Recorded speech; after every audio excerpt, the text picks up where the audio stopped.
Welcome back to another episode of the Natty Teacher. I am, of course, your host, the Natty Teacher. And today, we got our second pull session of the week. The main focus of this pull session is to blast the lats. That's the main goal. I am all dripped out in blue from head to toe with the blue theme. Blue hat, blue sweatshirt, and I got some blue crazy wear pants on, man. Got the little snake on the side. Gotta love it. Cobra! Little G.I. Joe reference there. Regardless, yeah, awesome pull session coming. Again, I would say one of my favorite workouts, but regardless, I love all of the workouts that I'm running right now. So that's part of the fun of it. That's part of the thing, man. That's a little tip for you right there. When you're working on designing your programs, here is the simplest thing, a little piece of advice I can tell you. Pick exercises that you actually enjoy. Don't just force it. Okay? Just because this one particular exercise, like let's say we'll say an incline dumbbell press. Okay, phenomenal exercise. Variety of different angles, hit different parts of the chest. It's just a phenomenal exercise. But let's just say, for some odd reason, you just don't connect with that exercise. Well, you can still get a massive chest with an incline Smith, or with an incline barbell press, or with an incline plate-loaded press, or a machine press, or what have you. Remember, intensity is the biggest factor to your success and your gains, at least within the gym. Obviously, everything outside of the gym, consistently, sticking to a good, strong diet, getting enough sleep and rest, hydrating enough. Obviously, those things play a massive role outside of the gym as well, okay? But in the gym, it's the intensity that matters the most. If you don't have the intensity or the intentional intensity, not only just training hard, but training hard correctly, that's where you're gonna, not make as much progress as you could if you were. Okay? Simple thing. So when you're picking your split, let's say you want to do a 6-day split, you're working every body part twice a week, awesome. Make sure you're picking exercises you like. You can get massive hamstrings from hamstring curls, whether it's lying or seated. You can get massive biceps from alternating, dumbbell curls, or easy bar curls, or cable curls off of a cable tower. You know what I mean? There's really no wrong answer if the intensity is there. Simple as that. Have fun with it. Do exercises you enjoy. It's going to help you stay in the gym more consistently. 100%. No doubt about it. Okay. So yeah. Pull session on the docket for lats. I usually like to start with some sort of pull-up variation. Lately, I have been doing some neutral grip assisted pull-ups, really trying to drive the elbow through the lats. I am going to experiment with something a little bit different today. I am. Kind of made this deal to myself. I want to enhance the range of motion in which I'm utilizing for this particular movement. So what I'm going to do is I'm going to add a little bit more assistance. Okay, because I've been doing, sets of like 10, 12 with only, I think last week I only did like 20 pounds of assistance, something like that, and was rocking out, 2 sets over 10 reps. It was pretty good, but it can be better. So what I'm going to do is find a comfortable weight to where I can rock that out for that 12 to 15 odd rep range, but get my body and my chest a little bit higher towards the ceiling and really focus on driving those elbows through the lats even more so, emphasizing that drive through the lats even more than I was the previous couple of weeks. That's the goal, okay? I will do some mobility work before that, band work, dumbbell work, all that kind of fun stuff. Get the body nice and warmed up. Then we will jump into that as our first exercise and then go from there. So that top set of neutral grip assisted pull-ups is coming at you right about now. As promised, we got some assisted neutral grip pull-ups, man. Now, also as promised, I did add a little bit more assistance to this, so we're using 40 pounds of assistance here. So still nothing like super crazy, but about twice as much as assistance as what I was using in previous weeks. But I was able to get a lot fuller of a range of motion, and I really like stopping at the top of this movement here too. So like on that portion right there and getting that brief hold and really just focusing on driving those elbows through the lats and getting that good hard squeeze, it felt really good. So we're driving our chest towards the ceiling. We are allowing our elbows to, again, drive through the sides of the body, drive through the lats, and getting a nice squeeze at the top. The squeeze at the top is definitely not something that is required. It is just something that I found to be very comfortable for me. If you don't feel like it's super comfortable for you, don't rock with it. It's very simple. So we did 2 working sets here. I would highly recommend, if you're going to start with this sort of exercise, to keep it in between that, 8 to 20 range. I know that's a wide range for me. I really prefer to keep it in that closer to like 10 to 15 range, maybe 12 to 15 range. So I think we actually did a little over that. This top set, I think we ended up rocking for like 16. So it felt really good. This just one set of this alone was pretty taxing. This is a prolonged set for really, really good form.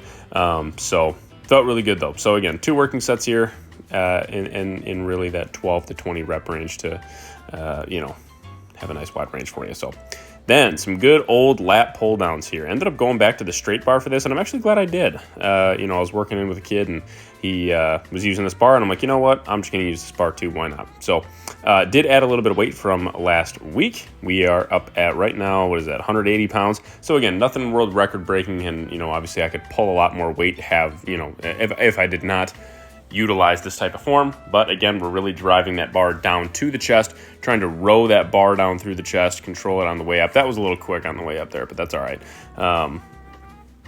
And when I can no longer pull the bar all the way down to the chest, or maybe like slightly above the chest, that's when you'll see me do usually somewhere between 3 and 5 additional reps to the chin here. So we can still have just enough, drive power to get down to the chest here, but then like right here, you see that I'm pulling down just to the chin. So we're here, pulling down to the chin, just kind of squeezing out that last little bit. So we did 2 working sets here at this weight.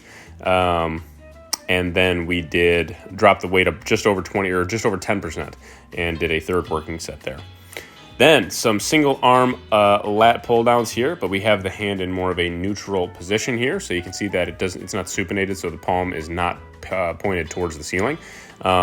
Went a little bit lighter on this one because I noticed that, again, I really connect with this movement well when I stop completely in the back of the movement.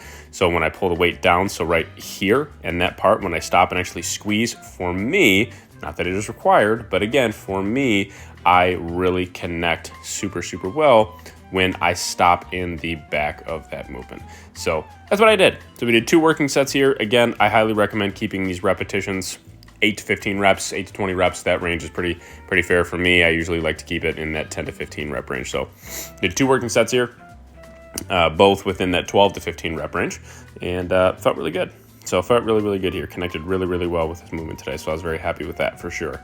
And this was, of course, prior to our next cable rowing variation here, which is a low row here, 1-arm low row. So this one is supinated, so we do have our hand mainly, not completely like underhand, but we do have our hand for the most part supinated, so the majority of the palm is facing towards the ceiling. And guys, this is a very simple one. We're just essentially driving the elbow back to the side of the body and getting a good hard squeeze and driving that elbow, again, just picturing driving that elbow through the rib cage, driving that elbow through the lat. We're trying to really, really tailor this exercise towards the lower part of the lat. So you can see we adjust the pulley, still pretty low. Obviously I'm seated here, but we want to have that pulley to where you can just essentially drive that elbow without the actual cable itself swaying up or down. You want to be able to drive that elbow right in through the lat. Okay, it's a phenomenal exercise. I do like to have a majority, the majority of my hand, I do want it supinated, pointed towards the ceiling. So again, we did 2 working sets here. Both of the working sets we did at this one, though, were actually sets of 15, so it felt really good. Then for rear delts, not a ton of rear delt work today because we did 5 working sets of rear delts in our first pull session earlier this week. So I just wanted to at least, do a little touch up and get some direct action. Obviously, with different pull downs and such, you absolutely are going to recruit some rear delts, but wanted to get a little bit of direct action here. So usually I just do a couple sets of some high to low cable rear delt rear delt flies. There we go. Sorry, I'm recording this late.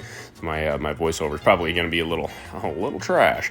But regardless, got a cuff, and we are allowing that hand to come in front of the face. We have the cable as high on the stack as it possibly can go, and essentially you're just pulling that weight down. Very easy. Hits the rear delt at a slightly different angle than you would at like a rear delt machine or like a dumbbell rear delt fly or row. So I actually really like this exercise. I connect with it pretty well, and again, I would highly recommend keeping the reps in this one definitely a little bit higher, no less than 10 to 12 to 20 for sure. Then some 1-arm cable hammer curls here. So what we're really trying to do here is have that elbow at least parallel, if not even slightly behind the body.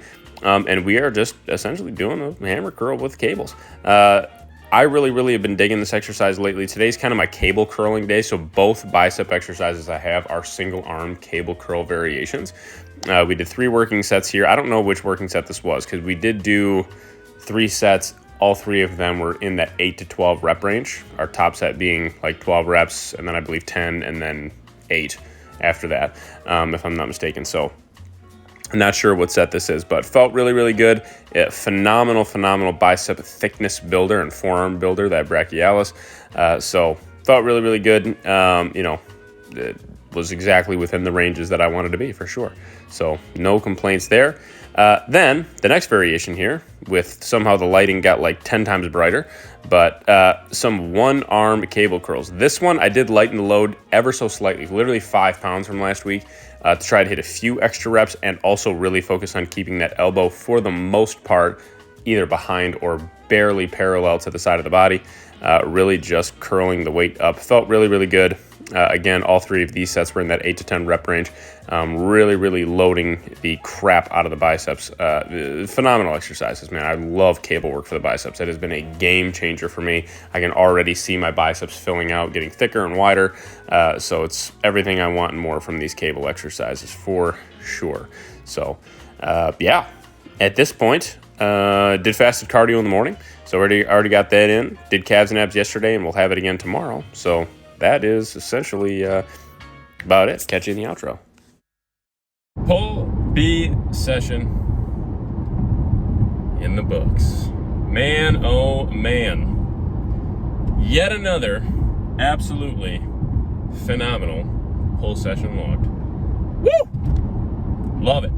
Mind-muscle connection was strong with it. Strong in the mind-muscle connection you are. The Yoda.